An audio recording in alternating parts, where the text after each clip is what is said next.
নমস্কার বন্ধুরা, আজ 14-12-2025 আজ সমগ্র শিক্ষা মিশন পুরুলিয়া জেলা থেকে জেলা সাংসদ জ্যোতির্ময় সিংহ মাহাতো মহাশয়কে সমগ্র শিক্ষা মিশন বাঁচাও মঞ্চ পুরুলিয়া জেলার পক্ষ থেকে বেতন বৃদ্ধি সহ বিভিন্ন দাবি তার কাছে তোলা হলো এবং রাজ্য সরকারকে চিঠি দেওয়ার অনুরোধ জানানো হলো। এই বিষয়ে আমরা আজ বিস্তারিত আলোচনা করব। মূলত যে দাবিগুলি তারা তুলে ধরেছে সেই দাবিগুলির মধ্যে অন্যতম হল সমকাজে সমবেতনের নীতিতে অভিজ্ঞতার মর্যাদা দিয়ে নিয়োগের সময় থেকে দেশ জুড়ে সমগ্র শিক্ষা মিশনের সাথে যুক্ত সকলের জন্য এক দেশ এবং এক বেতন চালু করা হোক, এটি তাদের প্রথম দাবি। এবং দ্বিতীয় দাবিটি হলো অবসরের পর সকলের জন্য পূর্ণ পেনশন এবং সকলের নিয়োগ থেকে ইপিএফ প্রদান করা হোক, এই হলো তাদের দ্বিতীয় দাবি। এবং দ্বিতীয় দাবির সঙ্গে তারা আরও উল্লেখ করেছে শিক্ষকতার মতো মহান কর্মে অবদানের জন্য সম্মানজনক গ্র্যাচুইটি প্রদান করা হোক। 3 নম্বরে তারা যে দাবিটি তুলে ধরেছে সেটি হলো বর্তমান সময়ে বিগত বছরগুলিতে মাথাপিছু বেতন বরাদ্দ কেন্দ্র এবং রাজ্যের পক্ষ থেকে কত দেওয়া হচ্ছে তা প্রকাশ্যে লিখিতভাবে জানানো হোক। কেন্দ্রের বেতন বাবদ মাথাপিছু বরাদ্দ আলাদাভাবে উল্লেখ থাকুক, এটি হলো তাদের 3 নম্বর দাবি। এবং 4 নম্বরে তারা যে দাবিটি তুলে ধরেছে সেটি হলো অবিলম্বে সমস্ত শূন্যপদের নিয়োগ ব্যবস্থা করা হোক।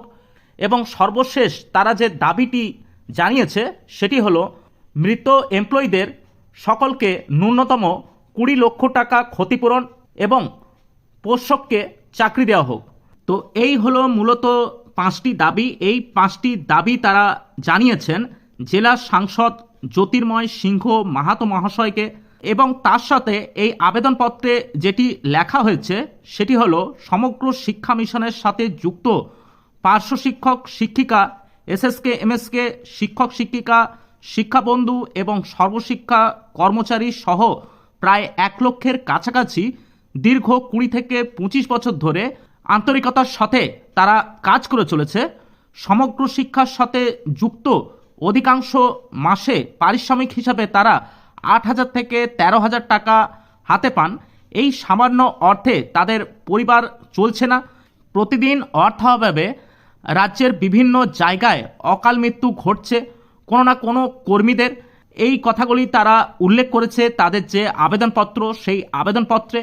এবং তারা আরও উল্লেখ করেছে রাজ্যে এমনকি আমাদের জেলাতেও অর্থাৎ পুরুলিয়া জেলাতে বন্ধ হচ্ছে একটার পর একটা স্কুল, এসএসকে এমএসকে নিয়োগ নেই, ফলে শিক্ষার্থী কমছে, শিক্ষার সুযোগ হারাচ্ছে শিশুরা।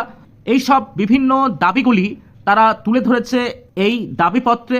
এবং আপনারা দেখতে পাচ্ছেন এখানে আরও একটি আবেদনপত্র দেওয়া হয়েছে যেখানে বলা হচ্ছে appeal for review and revision of salary structure for para teacher SSK MSK teacher শিক্ষাবন্ধু and all other employee related with Samagra Shiksha mission. অর্থাৎ এখানে একটি জোরালো আবেদনপত্রের মাধ্যমে তারা তাদের যে বর্তমান পরিস্থিতি এবং তাদের যে ভাতা বৃদ্ধি সহ বিভিন্ন দাবিগুলি সেগুলি কিন্তু তারা খুবই সঠিকভাবে জানিয়েছে জেলা সাংসদ জ্যোতির্ময় সিংহ মাহাতো মহাশয়কে। এর পরবর্তী এই নিয়ে কোনো আপডেট পেলে অবশ্যই সেই আপডেট আপনাদের কাছে তুলে ধরব। আজ এই পর্যন্তই। আপনারা অবশ্যই আমাদের চ্যানেলটি সাবস্ক্রাইব করে রাখতে পারেন। দেখা হচ্ছে পরের নতুন কোনো ভিডিওতে। নমস্কার, ভালো থাকবেন, ধন্যবাদ।